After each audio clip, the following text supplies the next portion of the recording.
Hello and welcome to the Sheth Awards for International Education. My name is Dr Armani. I'm the Vice Provost for Global Affairs at the University of Pittsburgh and Director of the University Center for International Studies, or UCIS.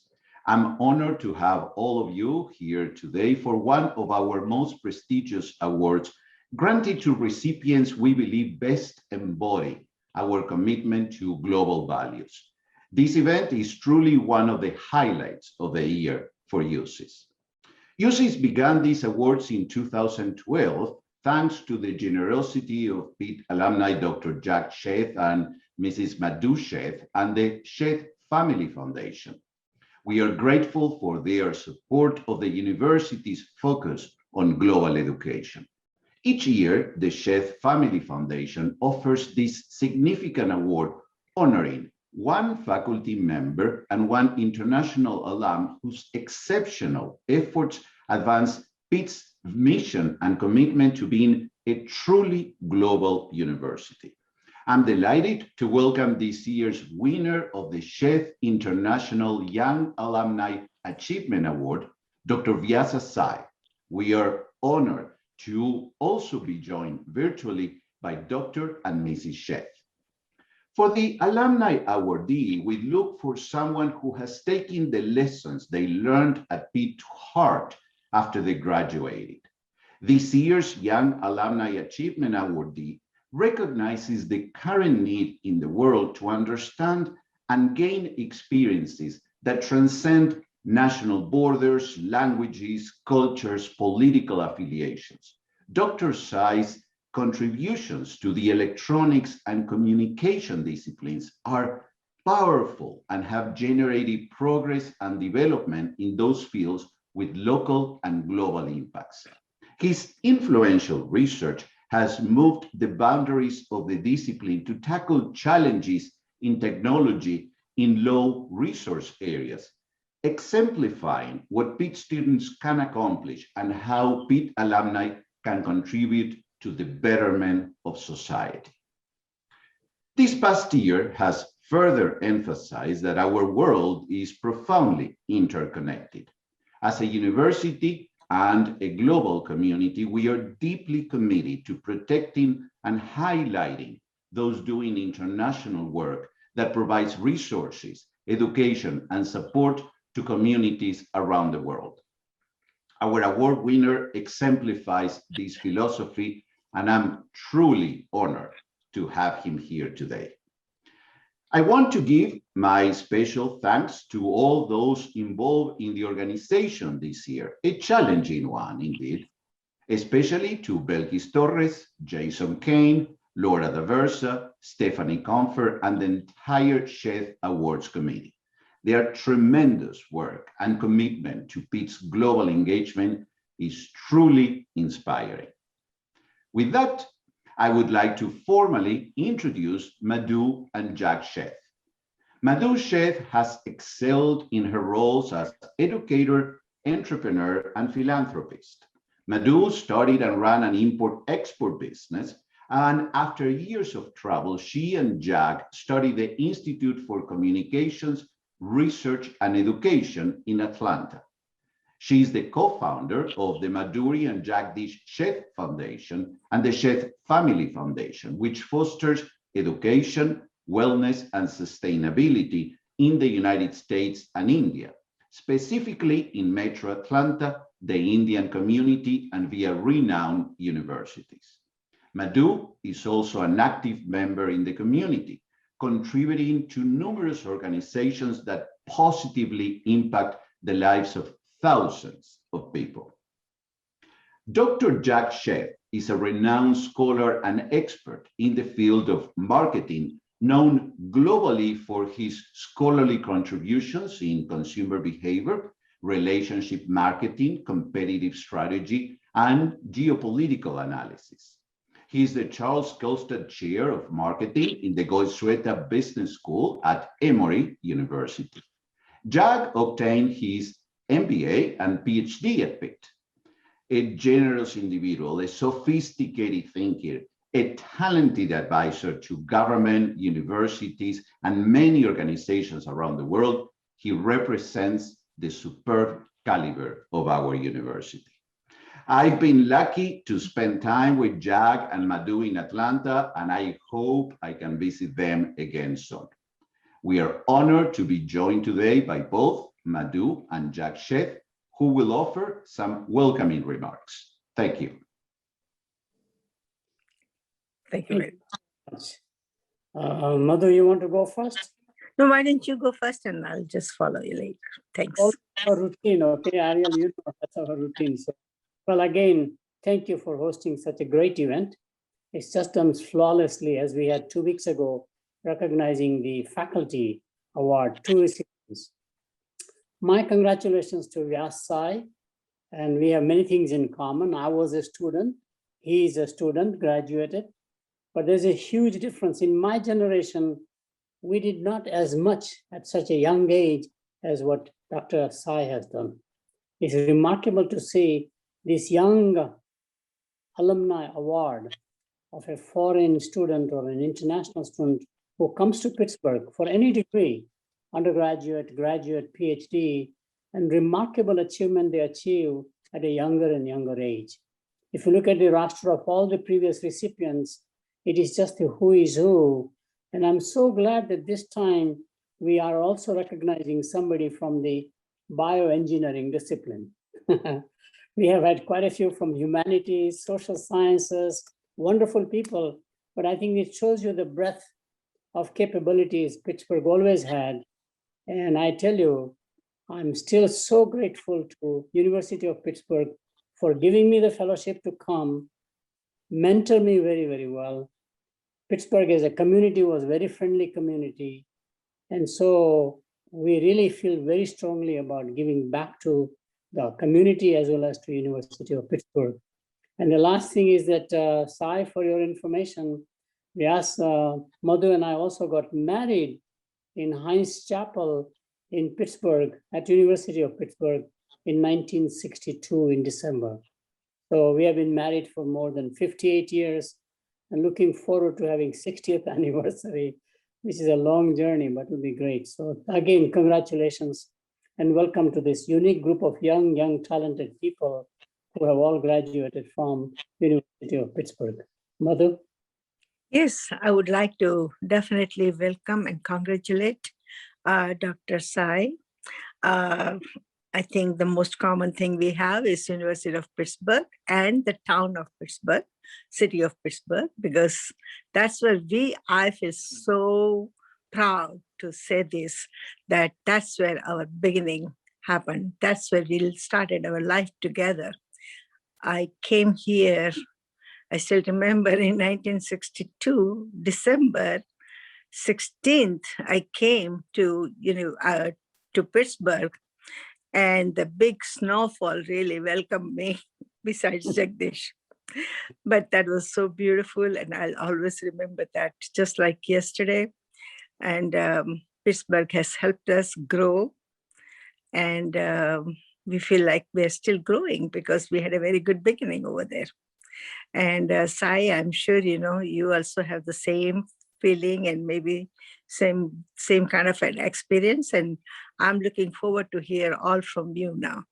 So congratulations one more time, and let us all hear from you too.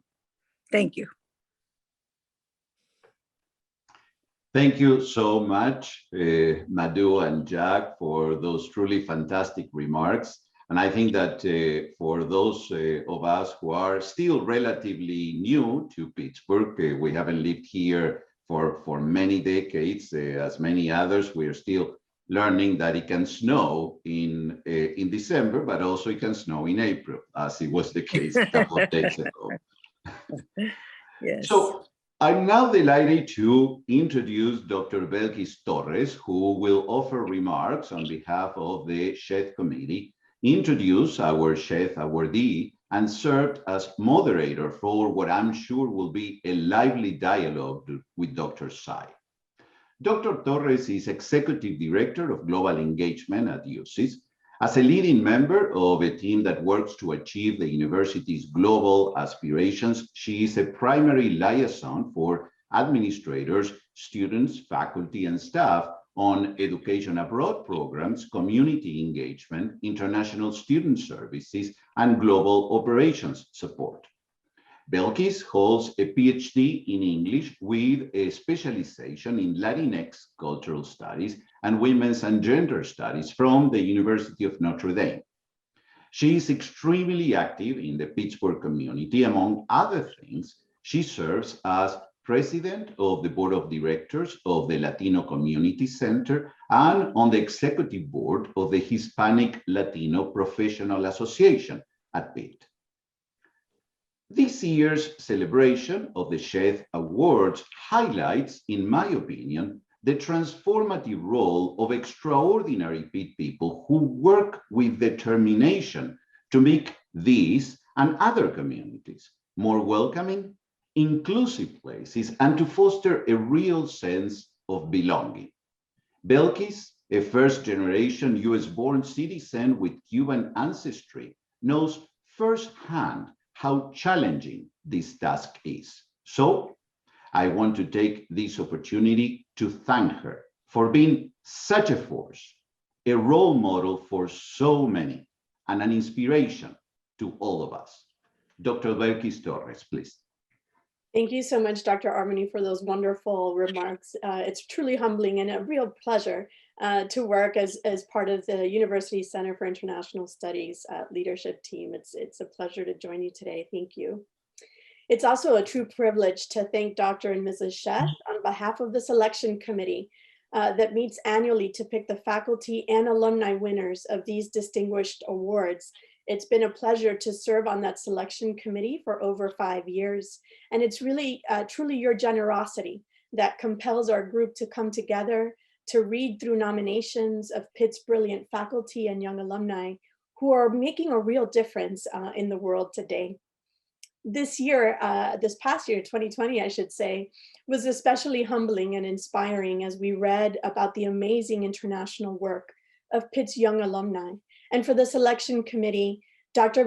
Sai's nomination clearly rose to the top.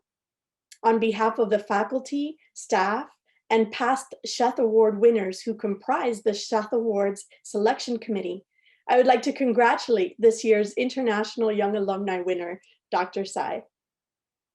As a young Pitt alumnus, Dr. Sai's distinguished research contributions in the field of electronics and communication, along with his service to the growth of scientific research and its impact on the international community, have won him numerous recognitions. The University of Pittsburgh is pleased to award Dr. Sai a 2020 Sheth International Young Alumni Achievement Award in recognition of his influential research. Dr. Sai is a senior hardware engineer in the visual technologies team at Intel Corporation in California. Dr. Sai received his PhD from the FRID, Center of Excellence in the Department of Electrical and Computer Engineering at the University of Pittsburgh's Swanson School of Engineering. He has a Master of Science degree and a Bachelor of Technology degree in Electrical and Computer Engineering from the US and India, respectively. Dr. Sai's research, among others, addresses the challenges in low power and communication for RFID and the Internet of Things devices that are extremely resource constrained while preserving security.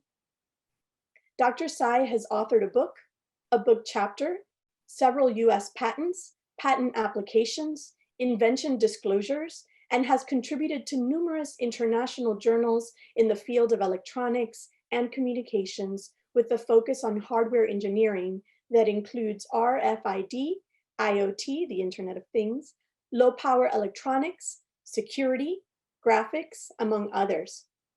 In 2016, he was elevated to senior member of IEEE, the world's largest technical professional organization for the advancement of technology, in recognition of his professional development and research contributions.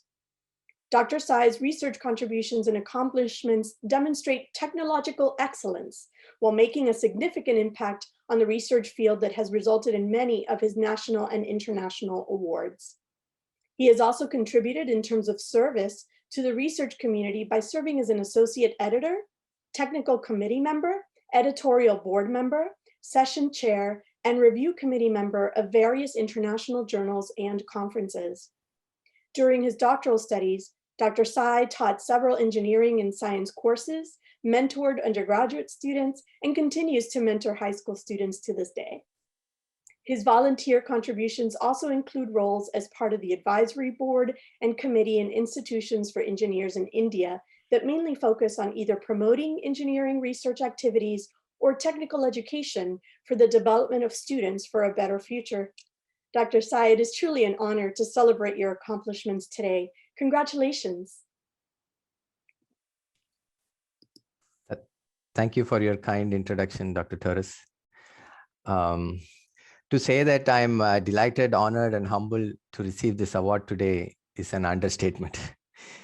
I would like to express my gratitude to Dr. Sheth, Mr. Sheth, and the Sheth Foundation.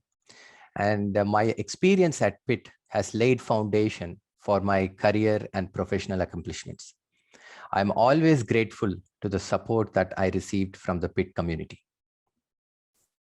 I would like to thank Pitt, UCIS, Dr. Torres, Dr. Armani, and to everyone who is here today to share these moments with me. It's actually a very exciting and delightful today. And once again, I thank you so much for honoring me with this recognition. So Dr. Sai, there are so many of us today who are just curious to learn more about your experience, first as an international student at the University of Pittsburgh, and then of course, to learn more about your fantastic work as a young alum. So I'm wondering if we can start where Mrs. Sheth has led us, which is, you know, her wonderful memories and experience of her time first arriving and then spending time in Pittsburgh. Can you tell us a little bit about what drew you to the university and to the city, and what was that experience like for you to come and spend time here? So, so when I was doing my master's, I applied for different universities, but the main thing for me to kind of look forward for applying for University of Pittsburgh is, in addition to University of Pittsburgh being known for its world-class faculty, top labs, a great community, there was also an attraction in terms of the program that they were offering, the computer engineering program, which was kind of unique, as it allowed a broad flexibility to choose courses and research topics from both the electrical and computer engineering side of things, as well as the computer science department, which is part of the arts and sciences. So it's kind of the best of both worlds, where I could have the exposure of picking a research topic or a course topic related to what I wanted to do. So that was kind of the main attraction during the application process. But once I did join Pitt, I think it's really been an amazing and an unforgettable learning experience for me, both personally and professionally, and been touched by so many people in terms of having supported me, helped me, and the various friends I've made, the various mentors I've got, and the connections I've made, and how the Pitt community almost treated me as family. So I actually have a very strong bond, and I strongly believe that my experience at Pitt has laid a strong foundation for whatever I'm doing today. I'm wondering if I can ask you to say more about that. Are there particular mentors or colleagues that made an impact in your research interest or your career aspirations? I know, for example, that you worked in really amazing labs with fantastic researchers where you were here. Are there particular folks who come to mind for you, or can you say a little bit more about how they impacted your work? Sure. So actually, I joined Pitt in around 2008 for my doctoral studies, and I got an opportunity to work with my PhD advisor, late Dr. Marlon Mikkel. He's a pioneer. He was a pioneer in the application of RF energy waves. He was the director of the RFID Center of Excellence at that time, which is part of the electrical and computer engineering. So RFID lab is one of the world's top 3 leaders in radio frequency identification technology and research. So, so I sincerely acknowledge the valuable advice and guidance and constant support of my advisor throughout my time at Pitt.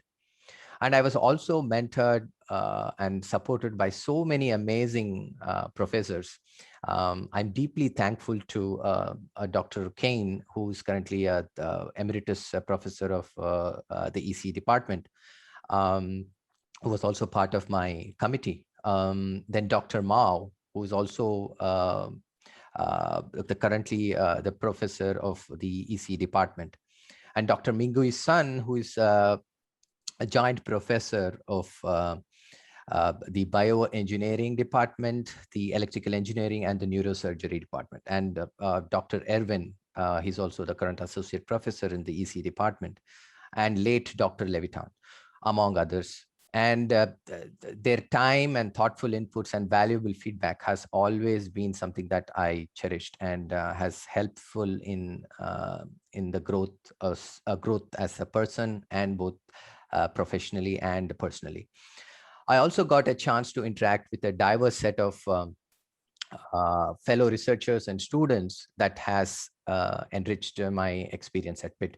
So on the whole, the overall experience has been very, very enriching. As a humanist and a cultural studies expert, I'm always fascinated by research and work of folks in the STEM fields like yourself. And I'm wondering if, for those of us that are not engineers, you can talk to us a little bit about your research, its real world applications, and how are some of the examples of the work that you have done sort of impacting us nationally and internationally at the moment? Sure. So my PhD thesis basically addressed the challenges of low power and communication for RFID and Internet of Things devices that are extremely resource constrained. So by that, what I mean is, so you have different IoT devices now and RFID devices. For example, RFID, you have tags in let's say Walmart, right? You would have different kind of items that are tagged, and they have like an RFID tag to them. My research was more into putting in more intelligence into those tags than just a barcode. So making them more intelligent to, but when you put more circuitry in them, you just make it, it consumes more power. And so that is one of the problems that I had looked up as part of my PhD research. And if you look at applications, if you see now, Internet of Things is everywhere. You literally use them for in health sector, you use them for environmental monitoring. You use them for anything, because each of those devices have a sensor which kind of collects data. And nowadays you can see that the whole world is moving towards big data, and the importance of data has grown a lot. But you also need a corresponding hardware that computes on them and make sure that the applications are done. And an example of an application, as I mentioned, could be in the health sector, could be in the environment monitoring sector, disaster warning sector. So there are different applications there that where you could use them. Are there any in particular that make a huge difference, especially in low-income societies, that you want to talk to us about today? So if, the applications are based off of places where, let's say, don't have, let's say you don't have proper connectivity, and connectivity in the sense that you can put in automation where things have not, where you need a human to kind of monitor things in any situation. It could be a smart city, it could be in agriculture, it could be in different sectors where you can introduce automation to make things easier rather than humans kind of monitoring it all the time. It could be in terms of how much water need to be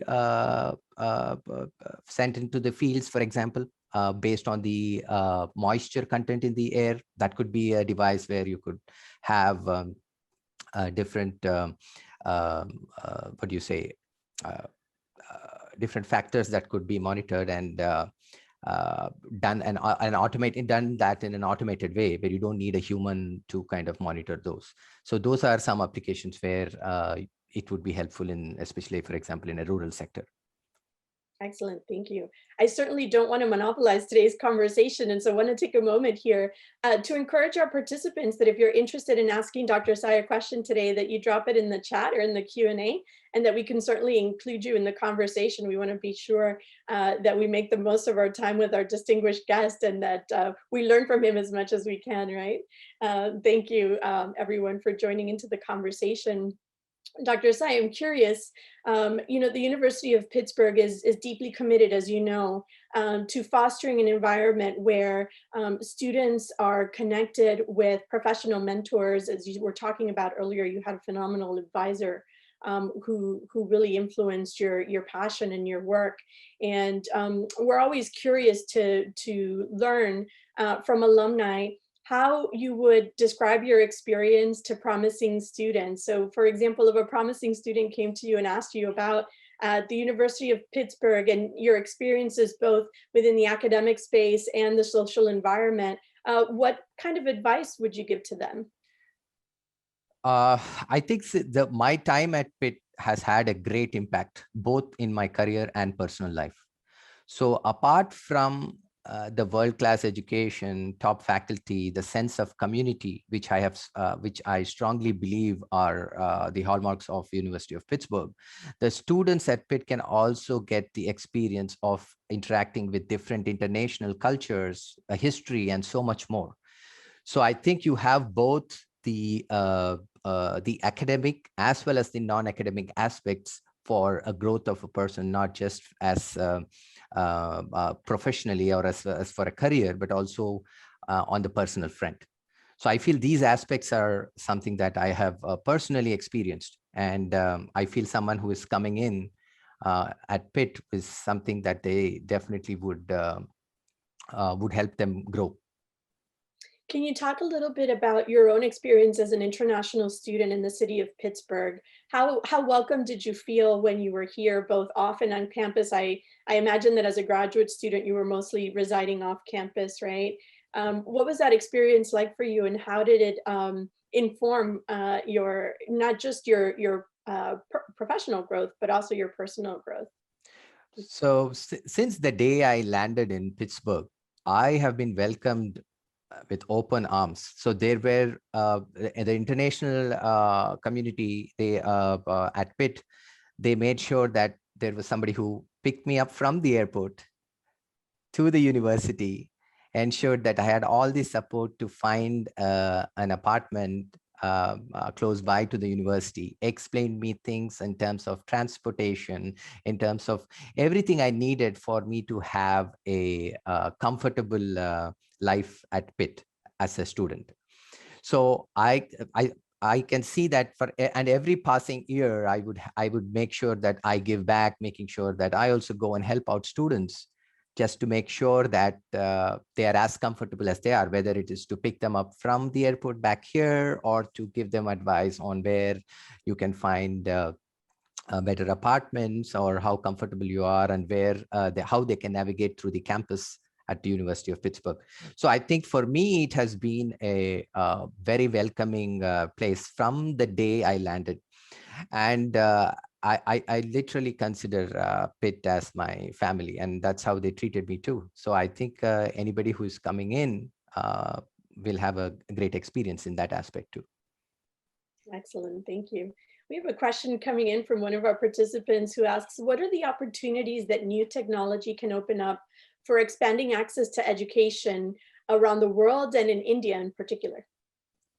So I think one of the things we see, especially in these challenging times, is the fact that most of them are restricted to going to school, and you can see that because of these pandemic times, it's been hard for people to either go to school or college or university, and the different timings. And so technology here definitely plays a very big role, especially in trying to communicate what both ways, for a student to teacher and teacher to student communication, making most of them online and making it convenient and making it something that you can reach different parts of, especially in India, from the city to the rural.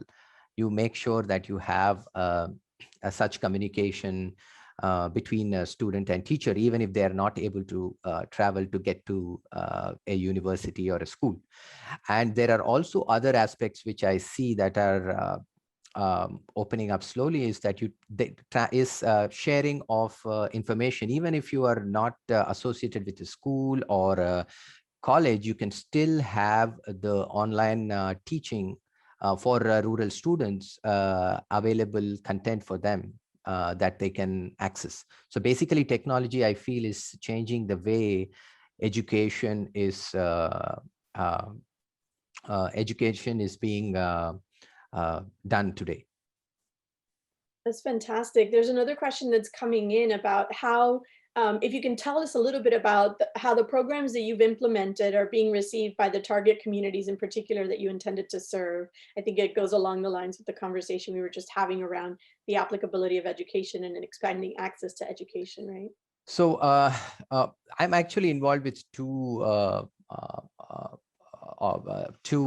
programs in India, and where both of them, one is trying to have like research community development. Basically, you would have different conferences for students back in India, and then trying to see that you have the latest developments in technology are dispensed, or having you have a proper source where you can go and look for these things. So we are trying to see that. That's one aspect of what I have been involved with. The other aspect is I'm also part of the advisory board, where in one of the programs, where they make sure that the students come and get involved with mentors, making sure that they understand not only the technical aspect, but also in terms of how you can shape their career and advice and things like that.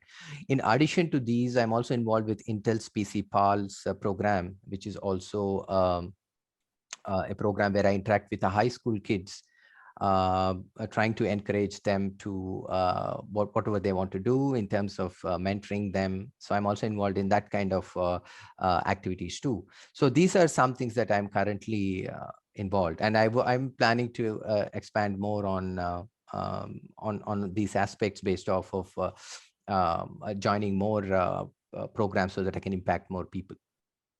And can you say more about what drives you to do this kind of volunteer work and the service activities, especially when it comes to the younger populations? What drives you? So I feel I have received a lot of support from my mentors, and I see how that has shaped me today.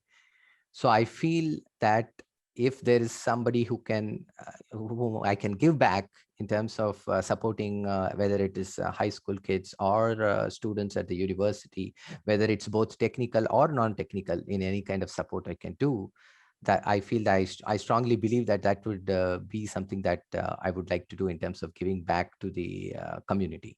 And the strong motivation there is because I myself have been really touched as well as impacted by my mentors and my seniors, and I see how that helped continue to shape my career.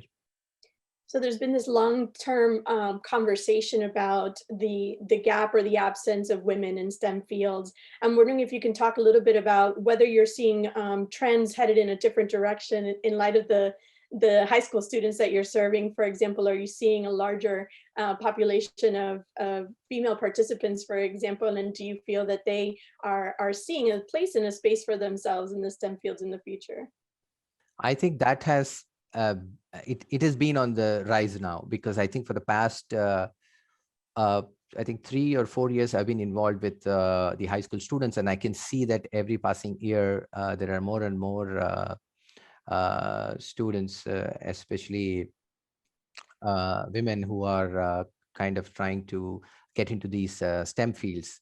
So it is on the rise. So and that's a very good sign that they can also continue to contribute and impact the society equally Do in you the know STEM fields. if Intel in particular has any programming that's aimed particularly at addressing this issue that you're aware of? Yes, yes. So Intel does have the diversity programs where they make sure that they, in terms of both hiring, in terms of giving opportunities, they make sure that diversity is something that they strongly follow.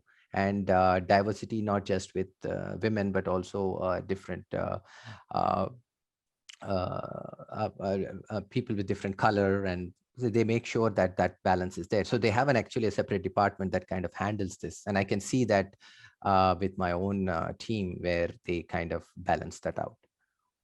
And so because you serve as a mentor to the next generation, I'm wondering if there's anything that you would offer as advice to us, faculty, staff, administrators in higher education who are going to be tasked with supporting this new generation of students in the STEM fields. Any advice that you can give us in terms of what we should be thinking about and what we should be setting up to be sure that we are providing the opportunities for a diverse set of students to succeed in the STEM fields?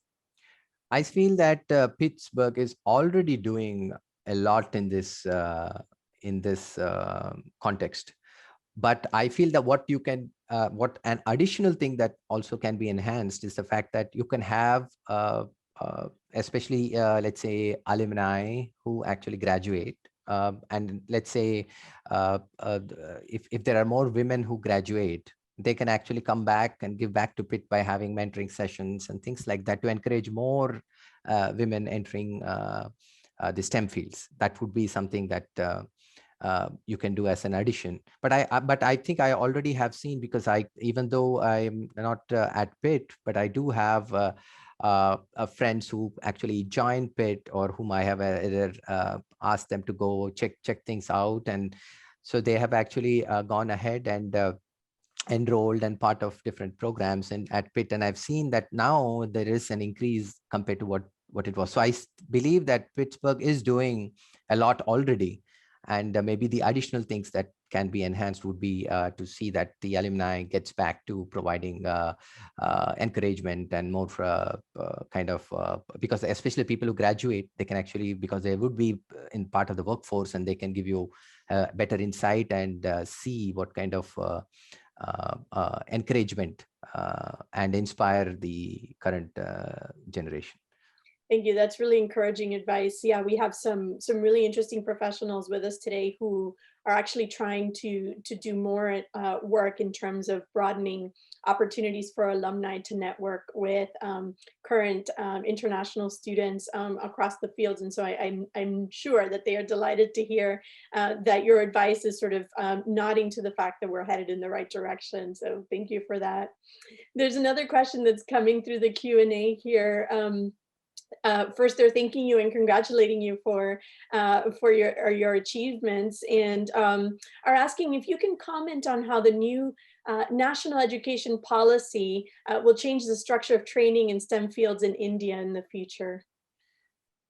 India, I think the STEM fields, there is a large population that actually are already part of the STEM field. So they are, the number of people who enter STEM fields is actually increasing.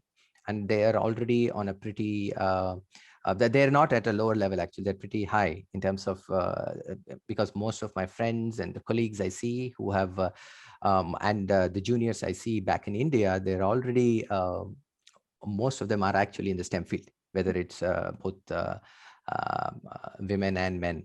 And I think at part of the policy, the national policy, I think they are trying to encourage, especially in the field of research, because one is entering the field STEM field, but also then making sure that people who graduate are also, apart from doing the regular entry into the regular workforce, but also trying to encourage them to do more research, kind of getting them into that kind of a field where that can open up more avenues for innovation. Yeah. So I think that's what I see as part of what currently how things are done in India. Thank you. You know, the global pandemic has really pushed all of us around the world to quickly pivot to a moment where, whether we like it or not, we need to rely more heavily on technologies, right, in order to communicate and collaborate. Right now, there's a lot of us who are scattered across the United States and the world, and yet we can come together and participate in conversations like these. There's also, you know, devices that we're using every day that fall within your research area, for example, that we're relying on more heavily. And so there's a question that's coming up for you right now on the Q&A about whether you can comment on some of the innovations in the Internet of Things or connectivity that you think grew during the pandemic or because of this heightened need to rely on technology. Yes, there, especially in the field of communications, because if you see one of the areas where I've seen improvements or innovation is the pandemic response. So how technology is combined to help in these pandemic times is something that I've seen a lot of research going on and a lot of innovation going on. An example could be right now, if you see the dispensing of vaccines or trying to predict areas that might be of a high impact for such pandemics, try to prevent pandemic such things, and trying to make sure that if you have multiple areas that are impacted, how you can communicate in those times, whether it's it could be as simple as transportation, or it could be as simple as technology related to masks or technology related to PPE kits. So I can literally see that every aspect of this, the pandemic response, the IoT has, I've seen a lot of innovation in that part.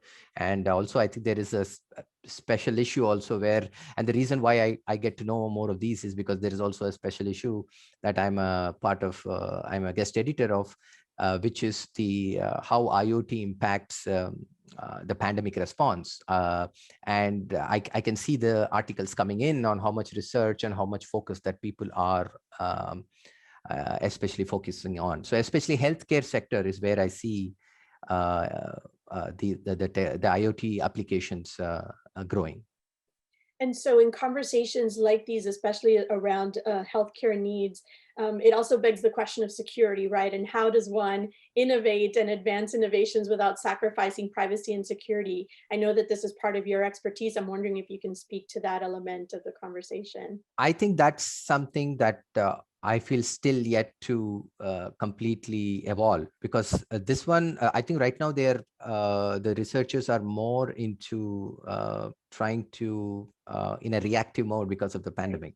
Mm-hmm. And it's I think unless you are mostly in a proactive mode, that's when you can have a complete control over security and privacy. But having said that, I'm not saying that there is no security and privacy then in these aspects. But what I'm saying is that there is still a long way to go there in terms of introducing new technologies that also come with enhanced security and privacy. Thank you.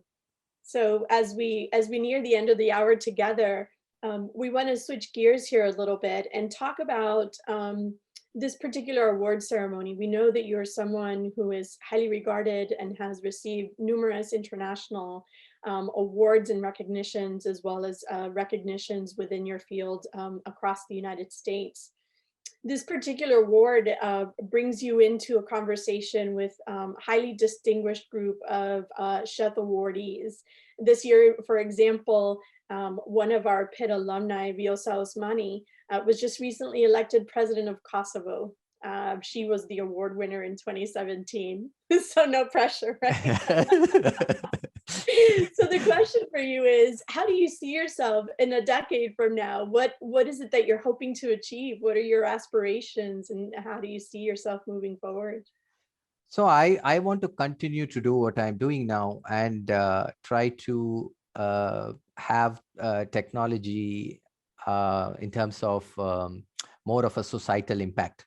So I want to kind of continue to either develop technology or be part of that process where that impacts the society. So I just don't want to have things that you do as research, but may not be contributing, but something that could help the society is what I kind of see as a long-term plan and a long-term vision. But I don't know how easy or how tough or which areas I would want to do. Maybe that time would tell. But for now, I think the focus is to continue to do what I'm doing and see how that impacts the society as a whole.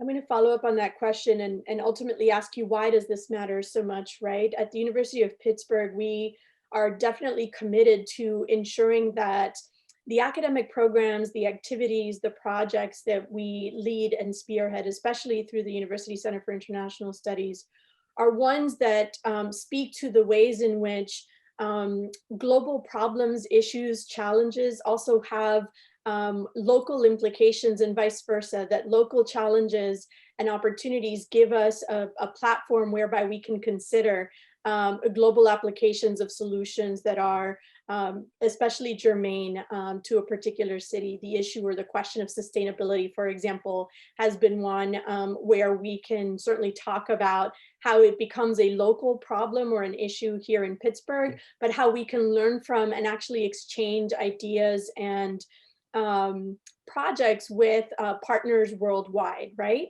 So why is it that you feel that, especially in your area of expertise, it's important for you to continue to make change and to affect change not only globally but also locally in many ways? I think that if you're trying to solve different problems, and maybe each one may be specific to a region or specific to a country, but there are always things that the knowledge exchanges would be extremely important, because even if there is no direct application, but you could definitely learn from that you can apply it in a different way that could suit your needs based on whether it is local or whether it's a global issue. For example, right now, as I already mentioned, healthcare being one of the most innovations done last year, especially due to the pandemic. So that's kind of a common problem. But if you see how each country is handling is kind of slightly different, even though we can learn from each other, because even though the global problem is the same, but locally there are different things that you would want to change and learn from each other. So this knowledge exchange and the impact of how whatever programs you have in Pittsburgh or at the University of Pitt or at different other countries, that exchange is something that would definitely be extremely helpful, especially in these challenging times. Excellent, thank you. As we're wrapping up here, I have one final question for you.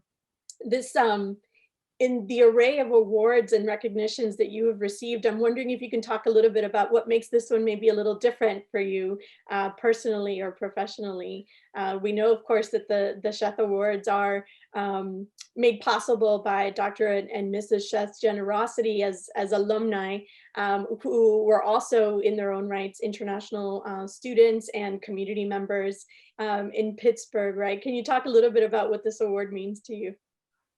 Sure. I would actually like to thank Dr. Sheth and Mrs. Sheth for sponsoring such awards, because this recognition means a lot to me, as this award recognizes the hard work and achievements of international Pitt alumni community. Such recognition encourages and motivates researchers like me to focus and continue to do what we are doing. So that definitely is something that I would cherish. And also, it's an amazing feeling that from the university that you have graduated, and if they are recognizing something that you have done, especially due to the learnings that I have got there, and from which is laid foundation of my career and accomplishments, I think that means a lot to me.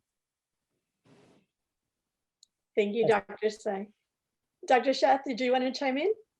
No, I think it's exactly the intent of the award. I mean, these are great, great human beings who have so much potential to contribute back to the society, not just in the field, but broadly, as you saw what Gas just talked about.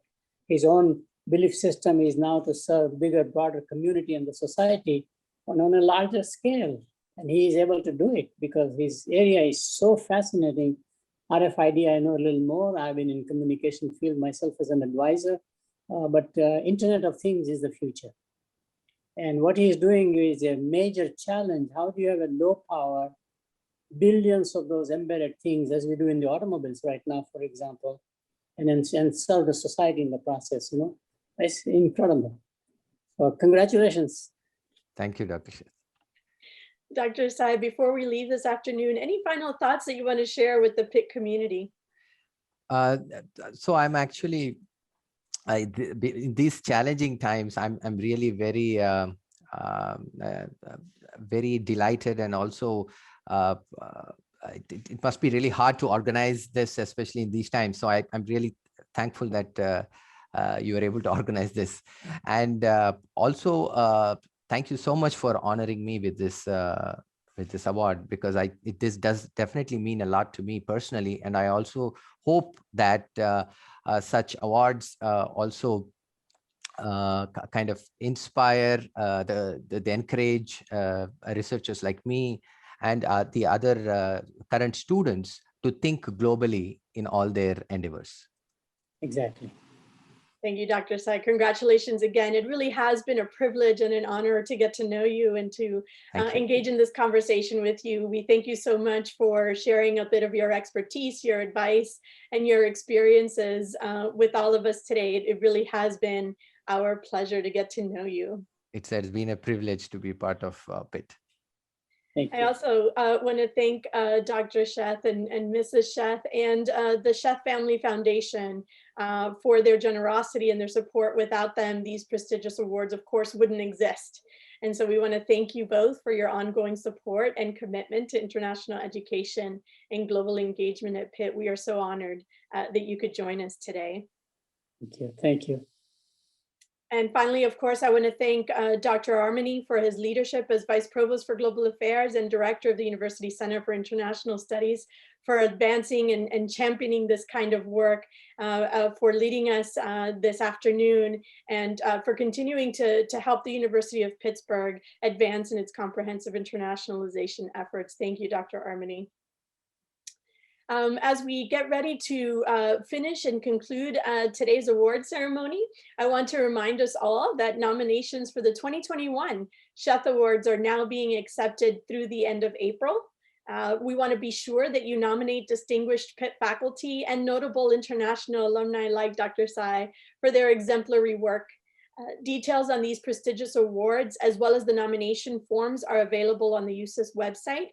But there's also a direct link that has been provided in the chat for your ease of use. So feel free to nominate exciting Pitt faculty and interesting international alum before April 30th. Thanks again, everyone, for making the time to join us today. Your very presence at this event shows your unwavering support for Pitt's international students, alumni, faculty, and staff. We want to just thank you for the opportunity to engage in this dialogue today. We thank you for your fascinating questions and for your participation, and we wish you all the best. Have a great afternoon. Thank you. Thank you. Thank you so much, Belkis. Thank you. Thank you. Thank you so much.